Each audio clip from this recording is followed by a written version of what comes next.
Hello friends, welcome to my channel. तो आज हम ट्रेंडिंग ड्रेस बनाएंगे।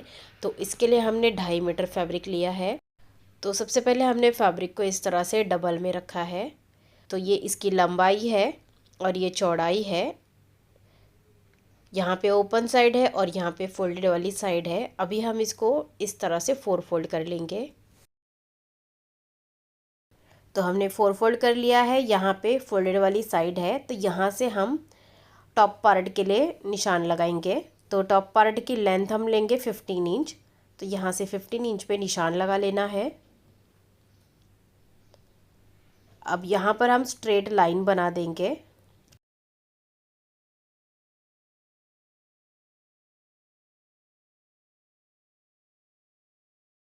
और कपड़े को कट कर देंगे। तो इस तरह से हमने कपड़े को कट कर दिया है। तो ये इसमें हमारा टॉप पार्ट और स्लीव्स दोनों हो जाएंगे। तो देखिए, इस तरह से कपड़े को थोड़ा फोल्ड कर लेंगे। तो हमने इसको 12 इंच का फोल्ड कर लिया है। अब यहाँ से इसको कट कर देंगे। तो देखिए, ये टॉप पार्ट के लिए कपड़ा है और ये कपड़ा स्लीव्स के लिए है। अब ये जो कपड़ा बचा हुआ है ये हमारा बॉटम पार्ट के लिए होगा। अब यहाँ से हम 22 इंच पे निशान लगा लेंगे। अब यहाँ पे स्ट्रेट लाइन बनाकर कपड़े को कट करेंगे।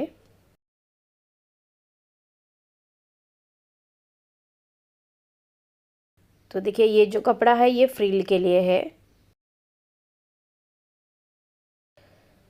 अभी देखिए, इसको ओपन करेंगे। तो ये हमारे पास 2 पीस है, फ्रंट और बैक के लिए। इस फोल्ड की जो विड्थ लेंगे हम वो 15 इंच की ले लेंगे। तो ओपन करने के बाद ये 30 इंच की इसकी विड्थ हो जाएगी।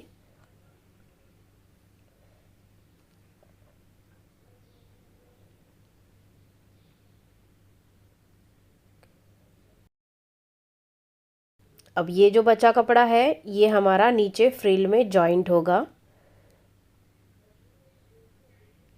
इस तरह से इसको यहाँ पे जॉइंट करके फ्रिल बन जाएगी अच्छे से। अभी हम टॉप पार्ट की कटिंग करेंगे। तो हमने इस तरह से फैब्रिक को 4 फोल्ड में रखा है। अब यहाँ से हम शोल्डर लेंगे 6.5 इंच। यहीं से आर्म होल लेंगे 6.5 इंच। इन दोनों पॉइंट्स को जोड़ेंगे। अब यहाँ पर हमें चेस्ट का 4th part plus 2 inch margin लेना है। तो मैं ले रही हूँ 12 इंच।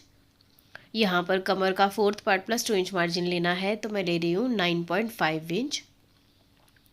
इन दोनों पॉइंट्स को जोड़ेंगे। अब यहाँ पर हम 1 इंच पे मार्क करेंगे और इस तरह से राउंड शेप देंगे। अभी आर्म होल ड्रॉ करना है। तो यहाँ से 1 इंच पे मार्क करना है और आर्म होल का शेप देना है। ये बैक का आर्म होल है और 1/2 इंच अंदर से फ्रंट का आर्म होल भी ड्रॉ करेंगे। अभी नेक की मार्किंग करेंगे। तो नेक विड्थ हम लेंगे 3.5 इंच और नेक डेप्थ लेंगे 3.5 इंच फ्रंट के लिए और बैक के लिए लेंगे 1.5 इंच। उसके बाद हम राउंड शेप ड्रॉ करेंगे फ्रंट और बैक दोनों के लिए।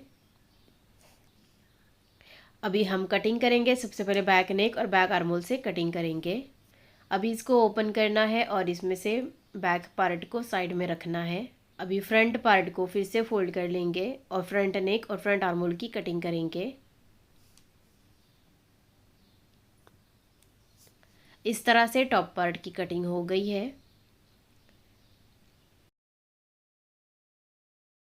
अभी हम स्लीव्स की कटिंग करेंगे। इसके लिए फैब्रिक को 4 फोल्ड में ही रखना है। 4 फोल्ड की विड्थ है 9.5 इंच और लेंथ है 15 इंच स्लीव्स की। अब यहाँ पर हम 3 इंच पे निशान लगा लेंगे और इस तरह से स्लीव्स का शेप ड्रॉ करेंगे। अब यहाँ पर हम इसको पूरा लेंगे क्योंकि हमें यहाँ पे फ्रिल बनानी है।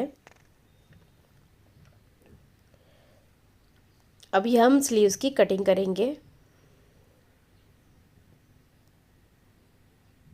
अभी इसको हम ओपन कर लेंगे।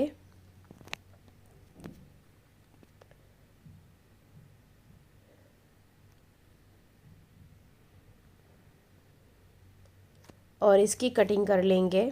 अब यहाँ से हमें फ्रंट का आर्म होल ड्रॉ करना है और इसकी कटिंग कर लेनी है।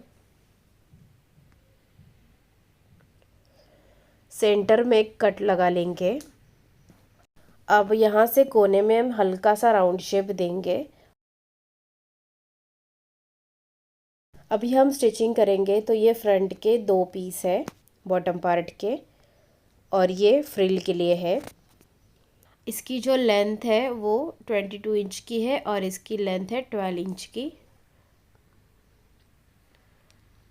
अब हमें यहाँ पे इस तरह से छोटी छोटी प्लेट्स डालनी है दोनों पार्ट्स में और इसके बराबर कर लेना है। उसके बाद यहाँ पे भी प्लेट्स डालेंगे और इसके बराबर इसको कर लेंगे। तो देखिए इस तरह से हमने छोटी छोटी प्लेट्स डाल दी है दोनों पार्ट्स में। अब इन दोनों को हमें इस तरह से अटैच कर लेना है। इस तरह से हमें बॉटम पार्ट रेडी करना है। तो इस तरह से हमने दोनों पार्ट्स रेडी कर लिए हैं बॉटम पार्ट के।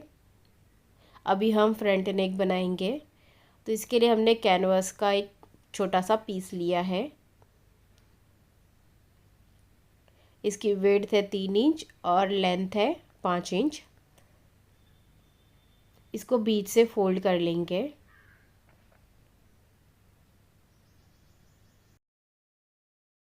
यहाँ से हम हल्का सा 1/2 इंच पे निशान लगा लेंगे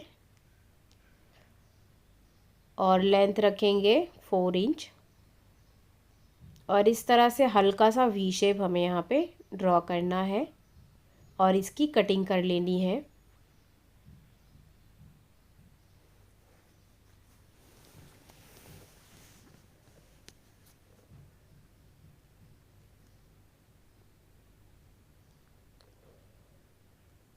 इस तरह से अभी एक फैब्रिक का भी छोटा सा पीस लेना है। इसके ऊपर हमें इसको रखना है और प्रेस से चिपका लेना है। तो इसको हमने चिपका लिया है। अभी यहाँ से हमें आधा इंच का मार्जिन रखना है और एक्स्ट्रा कपड़े को कट कर देना है। उसके बाद हमें इसको फोल्ड करना है और तीनों साइड में सिलाई लगा देनी है। अभी फ्रंट पार्ट को इस तरह से फोल्ड करके सेंटर का निशान लगा लेंगे।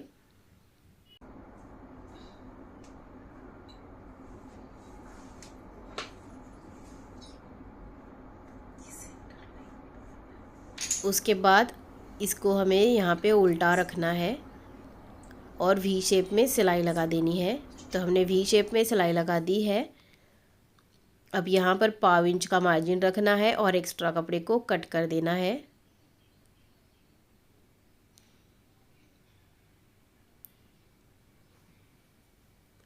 अब इसको हमें अंदर की तरफ फोल्ड करना है। तो इस तरह से वी शेप बन गया है। अभी हम बैक पार्ट लेंगे और इसके ऊपर उल्टा रख के शोल्डर्स अटैच कर लेंगे। उसके बाद हम फ्रंट और बैक दोनों नेक साथ में बनाएंगे। तो इस तरह से हमने शोल्डर्स अटैच कर लिया है। अब ये हमने तिरछी पट्टी ली है। इस पट्टी को एक साइड से फोल्ड करेंगे और इस तरह से पूरे राउंड में स्टिच करेंगे। तो हमने इसको स्टिच कर दिया है। अब यहाँ पर हम छोटे छोटे कट्स लगा लेंगे।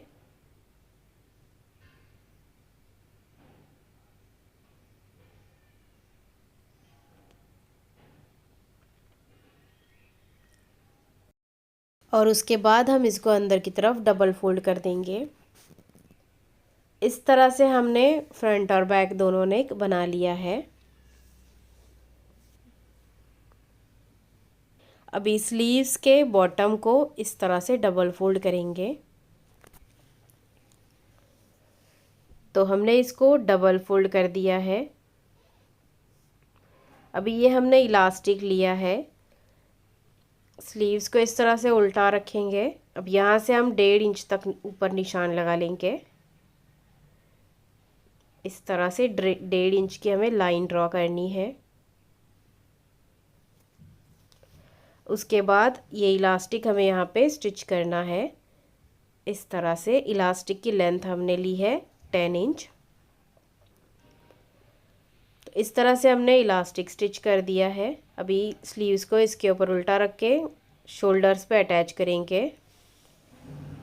तो हमने दोनों स्लीव्स को स्टिच कर लिया है। अभी टॉप पार्ट और बॉटम पार्ट को स्टिच करेंगे।